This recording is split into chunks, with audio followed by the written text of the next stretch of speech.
जय जगन्नाथ सांग मैंने मु संध्या संध्या कुक हाउस को आपण मानक स्वागत करची। मु आपण नहीं आसी एक नुआ धरणर होममेड पिज्जा रेसिपी। आसतु देखिए पिज्जार रेसिपी।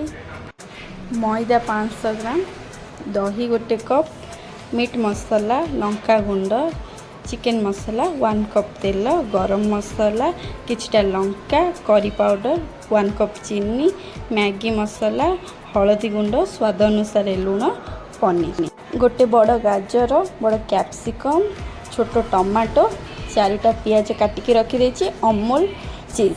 आसतु देखिबा। चलतु पिज्जा पाई बेस आरंभ करिबा। 500 ग्राम मैदार 4 ରୁ 5 चामच तेल देदेबा। तापरे स्वाद अनुसार लुण पकईदेबा।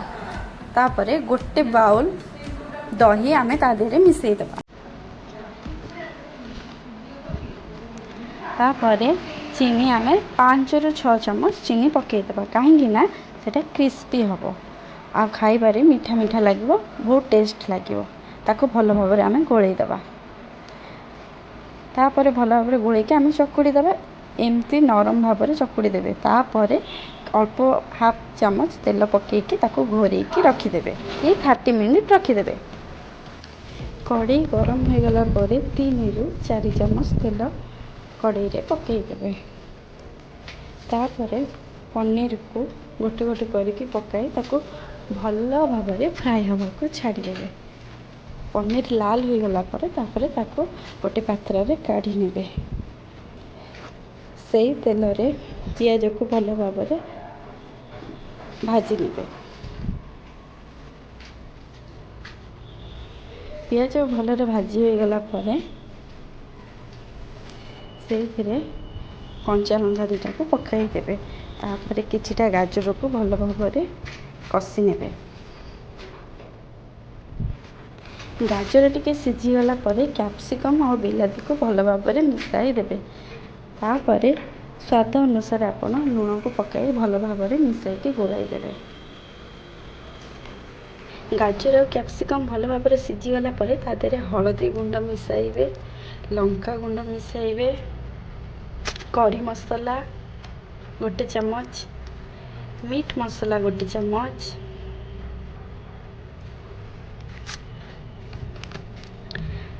चिकेन मसला गोटे चामच,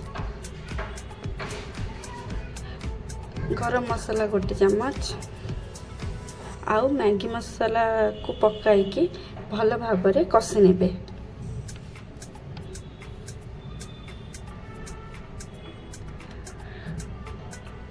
तापरे गोटे कप पानी मिसाई भल भाव में कषि देबे। मसला पूरा हो गलानी। तापरे लास्ट को टमाटो सॉस 2 चामच देकी भल भाव में घांटिकी गैस को बंद कर देबा। चलतु पिज्जा बेस को आमे आरंभ करिबा। प्रथमे तावारे किछि तेल नेबे। तेल को चारिआडे लगेई देबे।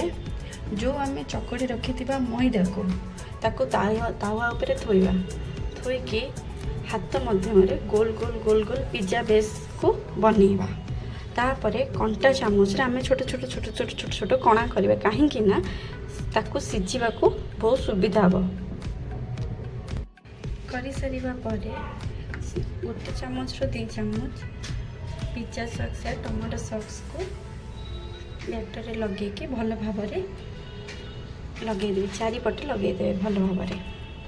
तापरे आम जो पिज्जा पे मसला रेडी करथिले ताको ता ऊपर भल भाव में सजाई देबा।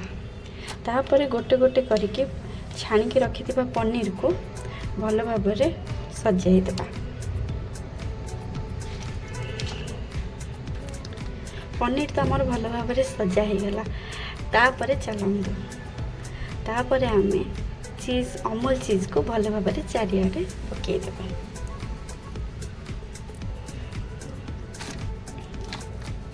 तापरे गैस को ऑन करी लो फ्लेम रे आमे कड़े तावाटा को थोइबा।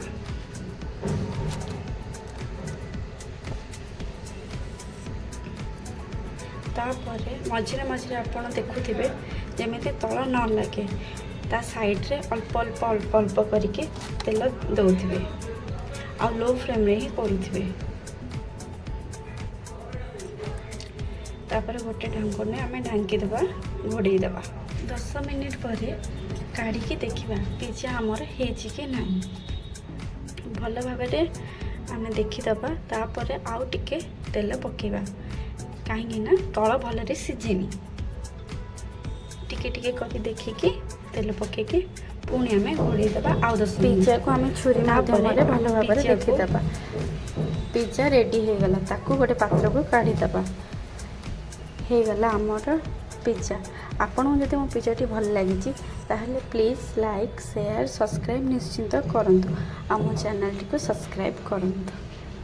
जय जगन्नाथ।